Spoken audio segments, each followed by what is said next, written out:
شكو ماكو. جبت فراولتي تلعب هناك المكان. أنا هنا قاعدة أشرب لي كوفي. صراحة هنا بالمنطقة اللي أنا ساكنة فيها ماكو هواية ألعاب بلاي جراوندز مال عمرها يعني. أكيد هم كلها عندهم أوت دور الألعاب وهذا كل شي حلو. الحدائق كلها مفتوحة وزحليقات ومرجوحات، وهذا شي حلو إنه يخلي الطفل يبغى يلعب برا والطبيعة وكلش حلو.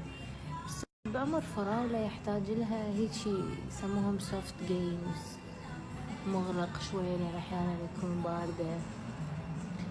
المهم عمان من كنت أوديها كانت حافظتهم.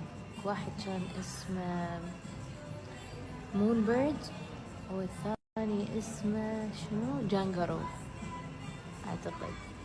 فكانت تحب هي مون بيردز أكثر شي. وكانت أغنية هناك اسمها دانية. اليوم قاعدة أسمع من النوم تقولي ماما وديني يم دانية. هذا دليل على إنه البنات اللي يشتغلون بالبلاي جراوند بالأردن كانوا كلش حبابات ويا الأطفال. وبصراحة كانت الأماكن كلش نظيفة اللي أودي بيها فراولة تلعب هناك. هنا دا أعاني شوية بس تمام. دا أحاول أعودها أقلمها على الأجواء هناك وبس. والله انتو ايش تسوون؟ الجو حلو يعني درجة الحرارة 13 بس هيجي مو بارد يعني كلش. نقعد برا الجو لطيف ماكو هواء.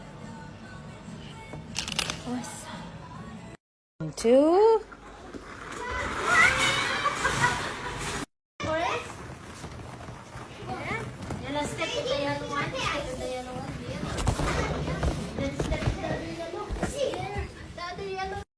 يلا كم.